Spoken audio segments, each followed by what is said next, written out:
بسم اللہ الرحمن الرحیم رب یسر ولا تعسر وتمم بالخیر یا فتاح یا کریم وبک نستعین رب اشرح لی صدری ویسر لی امری واحلل عقدۃ من لسانی یفقہوا قولی آمین یا رب العالمین۔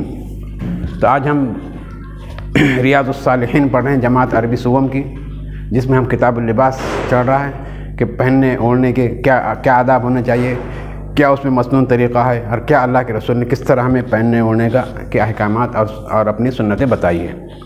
تو اس میں آج ہماری حدیث ہے حضرت ابی ہریرہ رضی اللہ تعالیٰ عنہ کی۔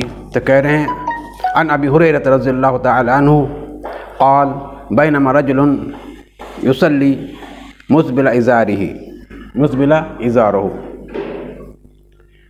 قال له رسول اللہ صلی اللہ علیہ وسلم قال له رسول اللہ اذهب وتوضا قال له رسول اللہ صلی اللہ علیہ وسلم اذهب وتوضا کہ کہتے ہیں ایک وقت میں ایک آدمی، حضرت ابو ہریرہ فرماتے ہیں، روایت ہے کہ ایک وقت ایک آدمی اپنا تہبند ٹخنوں سے نیچے لٹکائے نماز پڑھ رہا تھا۔ بینما رجل یصلی مسبل ازارہ، مسبل سبل ازبل ہم نے اس سے پہلے پڑھے لٹکانا، اپنی کسی چیز کو، توال کو یا کپڑوں کو یا کرتے کو لٹکانا، اپنے پیجامے کو لٹکانے کو سبلا ازبلو کہتے ہیں سین سے۔ تو ایک آدمی جو ہے، اللہ کے رسول صلی اللہ علیہ وسلم دیکھا کہ ایک آدمی جو ہے اس طرح نماز پڑھ رہا ہے کہ اس کا جو ہے اس کا پیجامہ جو ہے لٹک رہا ہے ٹخنوں کے نیچے، لٹک رہا ہے کہیں گے ٹخنوں کے نیچے۔ تو رسول اللہ صلی اللہ علیہ وسلم نے فرمایا کہ جا اور وضو کر، جا اذهب فتوضا، جاؤ اور وضو کرو۔ کس سے کہا؟ اس شخص سے کہا جو کہ نماز پڑھ رہا تھا۔ تو آپ صلی اللہ علیہ وسلم نے اس کو دیکھا، ایک شخص کو کہ مسجد نبوی میں جو ہے نماز پڑھ رہا ہے اور اس کا پیجامہ جو ہے اس کے ٹخنوں کے نیچے جو ہے لٹک رہا ہے۔ تو آپ صلی اللہ علیہ وسلم نے اس سے کہا اذهب فتوضا، جاؤ اور وضو کرو، جاؤ اور وضو کرو، اذهب فتوضا فذهب وتوضا۔ تو وہ شخص گیا اور اس نے وضو کیا، فذهب فتوضا، وہ گیا اور اس نے دوبارہ وضو کی، ثم جا، پھر آیا، فقال، پس کہا اذهب فتوضا، جاؤ اور وضو کرو۔ فقال له رجل، پس کہا اس سے ایک آدمی نے، یا رسول اللہ، یا اے اللہ کے رسول صلی اللہ علیہ وسلم، یا رسول اللہ صلی اللہ علیہ وسلم، ما لک امرتہ ان یتوضا، کیوں آپ نے ان کو حکم دیا کہ وہ وضو کرے، کیوں آپ نے اس کو حکم دیا؟ چنانچہ وہ گیا اور وضو کر کے آیا، آپ نے پھر فرمایا جا اور وضو کر۔ ایک آدمی نے آپ سے عرض کیا، اے اللہ کے رسول، کیا بات ہے آپ اسے وضو کرنے کا حکم فرماتے ہیں؟ کیا بات ہے اسے؟ ما لکا، کیا ہو گیا آپ کو؟ امرتہ، کہ آپ نے اس کو حکم دیا، ان کو اس شخص کو حکم دیا ان یتوضا، کہ جائے اور وہ وضو کرے۔ ثم سکت عنہ، اور پھر آپ جو اس سے خاموش ہو گئے، ثم سکت عنہ، چنانچہ وہ گیا اور وضو کر کے آیا۔ ایک آدمی نے آپ سے عرض کیا، یا اللہ کے رسول، کیا بات ہے آپ اسے وضو کرنے کا حکم فرماتے ہیں، اور پھر خاموش ہو جاتے ہیں، پھر خاموش ہو جاتے ہیں۔ ثم سکت علیہ، ثم سکت عنہ، اور پھر آپ کیا ہو گئے؟ اس سے خاموش ہو گئے، یعنی اس کو بار بار اس کو حکم دے رہے ہیں اور پھر آپ جو خاموش ہیں۔ قال انہ کان یصلی وہو مسبل ازارہ، کہ وہ اس طرح نماز پڑھ رہا تھا، انہ کان یصلی، وہ اس طرح نماز پڑھ رہا تھا، گویا کہ وہ مسبل، اور وہ مسبل تھا۔ ایک ہوتا ہے مسبل، ایک ہوتا ہے مسبل۔ مسبل اس میں فاعل ہے اور مسبل اس میں مفعول ہے نا۔ اسبل یسبل اسبالا فہو مسبل، تو اگر با کے زیر کے ساتھ پڑھیں گے تو اس میں فاعل ہوگا، اور با کے زبر کے ساتھ اگر پڑھے تو اس میں مفعول ہوگا۔ تو وہ مسبل تھا، یعنی اس میں فاعل تھا، وہ اس کے ازار کو مسبل کرنے والا تھا، یعنی اس کی ازار جو ہے لٹک رہی تھی اس کے ٹخنوں کے نیچے، اس کی ازار پیجامہ جو ہے اس کے ٹخنوں کے نیچے لے رہا۔ ان اللہ لا یقبل، اور اللہ تعالیٰ قبول نہیں کرتا صلاۃ، اور اللہ تعالیٰ قبول نہیں کرتا اس شخص کی نماز جو کہ مسبل ہو، یعنی مسبل کی نماز اللہ تعالیٰ قبول نہیں فرماتے، مسبل کی نماز اللہ تعالیٰ کیا نہیں کرتے؟ قبول نہیں فرماتے۔ اس روایت کو ابو داؤد نے بھی روایت کیا ہے نا۔ تو اس روایت سے بعض علماء استدلال کرتے ہیں اور کہتے ہیں کہ ٹخنوں سے نیچے شلوار، پیجامہ یا لٹکانے والے کا وضو ٹوٹ جاتا ہے، وضو کیا ہو جاتا ہے؟ ٹوٹ جاتا ہے۔ لیکن صحیح معنی یہ ہے کہ اس روایت کی سند کو صحیح قرار دیتے ہوئے والوں کے وہم ہوا ہے، ان میں یہ ایک راوی ہے ابو جعفر المدنی مجہول ہے، اس لیے وہی روایت صحیح نہیں ہے۔ چنانچہ اس روایت کو بعض حضرات کو ضعیف قرار دیتے ہیں، اس روایت کو بعض حضرات کیا کہتے ہیں؟ ضعیف قرار دیتے ہیں۔ چلیے تو خیر یہ اس طرح کا یہ مسئلہ ہے، لیکن اس میں یہ روایت ضعیف ہے اور اس کو جو ہے اس کا اسناد جو ہے صحیح نہیں ہے کہہ رہے ہیں، ہے نا۔ اس کے بعد کہہ رہے ہیں وعن قیس بن بشر التغلبی قال اخبرنی ابی، یہ کہہ رہے ہیں تغلبی کہہ رہے ہیں کہ مجھے میرے والد نے خبر دی، اطلاع دی، وکان جلیسن، اور میرے والد کون تھے؟ ہم کیا کہتے ہیں اس کو؟ جلیس کہتے ہیں، بہت زیادہ قریبی، اٹھنے بیٹھنے والے تھے۔ کون تھے؟ کان جلیسن لابی الدرداء، اور میرے والد کیا تھے؟ ابی الدرداء کے ہم نشین تھے۔ کیا تھے؟ ہم نشین۔ جلیس یعنی ہم نشین، یعنی ساتھ اٹھنے بیٹھنے والے، بہت زیادہ فری اور بہت زیادہ دوستانے والے۔ کانا بدمشق، قال کہتے ہیں کانا بدمشق رجل، دمشق میں ایک آدمی تھا، من اصحاب النبی صلی اللہ علیہ وسلم، اصحاب نبی صلی اللہ علیہ وسلم میں سے، دمشق میں ایک اصحاب نبی صلی اللہ علیہ وسلم کا ایک آدمی تھا، یقال لہو، اسے کہا جاتا، اس کا نام تھا ابن الحنظلیہ۔ کیا کہتے تھے اس کو نام کیا تھا؟ ابن الحنظلیہ نام تھا اس کا، اور وہ کون تھا؟ اصحاب رسول صلی اللہ علیہ وسلم تھے، یعنی اللہ کے رسول کے صحابی تھے۔ وکان رجلا متوحدا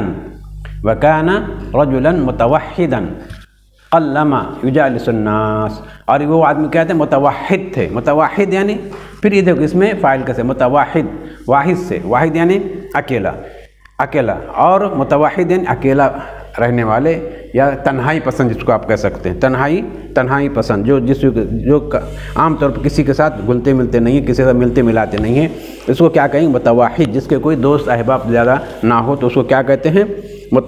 متحید، ہے نا۔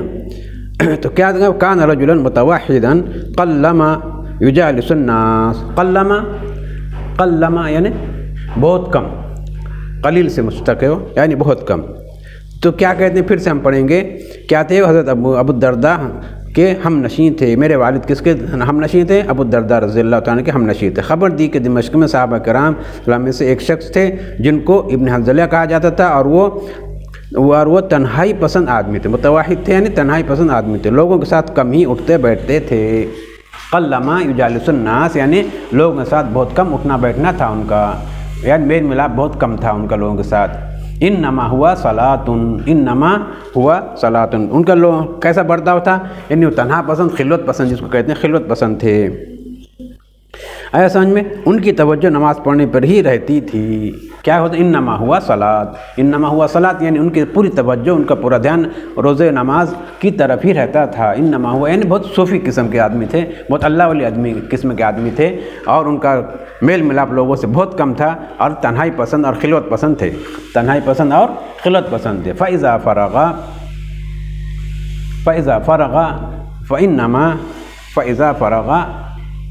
فَإِنَّمَا ہوا تسبیح و تکبیر، اور جب بھی اگر کچھ فارغ ہوتے تو ان کا کیا مشغلہ رہتا؟ ہمیشہ تسبیح و تکبیر میں لگے ہوئے رہتے تھے، یعنی اللہ اور ذکر اللہ میں لگے رہتے تھے۔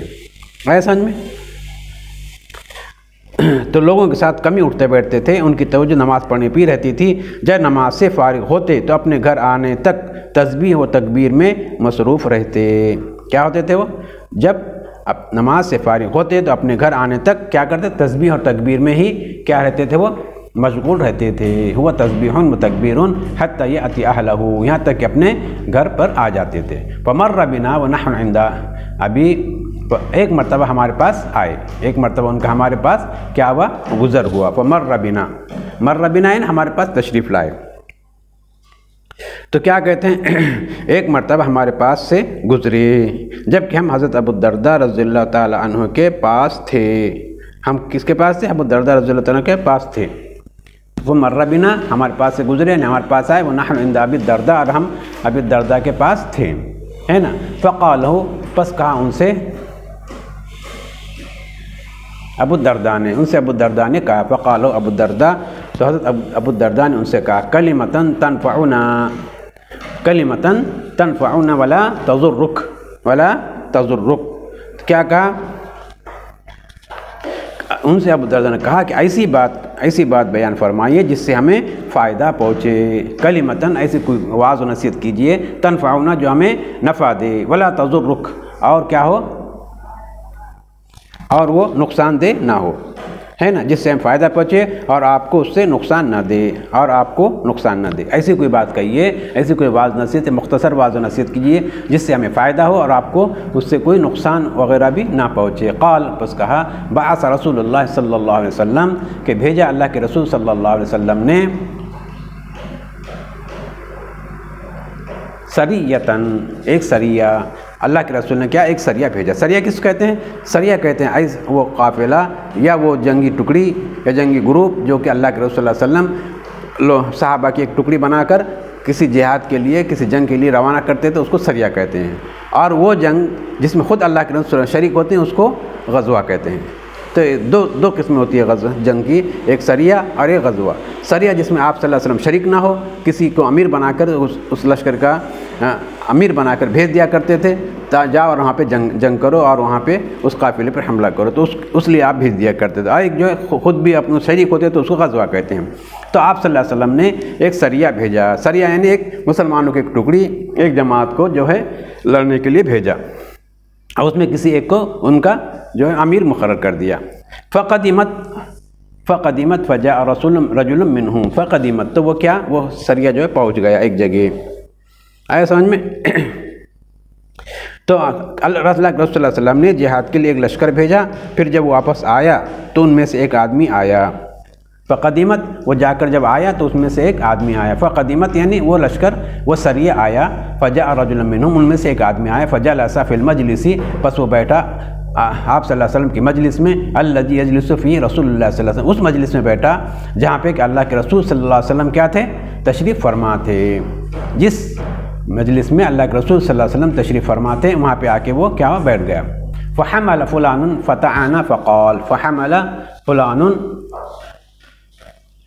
فقال لرجل الى جنبه، تو وہ اس مجلس میں آ کے بیٹھ گیا اللہ کے رسول صلی اللہ علیہ وسلم کے ساتھ، فقال لرجل، پس ایک آدمی سے کہا، الى جنبه اس کے بازو میں، اس کے بازو میں جو ایک آدمی تھا اس نے کہا، اور اس مجلس میں بیٹھ گیا جس میں رسول اللہ صلی اللہ علیہ وسلم تشریف فرما تھے، پس اس نے اپنے پہلو میں بیٹھے ہوئے ایک آدمی سے کہا، اس نے فقال رجل الی جنبہ، اس کے پہلو میں بیٹھے ہوئے ایک آدمی سے اس نے کہا، کیا کہا، لو رأیتنا حین التقینا، لو رأیتنا اگر تم دیکھتے ہمیں جب کہ ہم نے جنگ شروع کی، التقینا نحن والعدو، ہم اور دشمن جب لڑ رہے تھے یا ہمارا جب مقابلہ ہو رہا تھا، اگر تم ہمیں دیکھتے،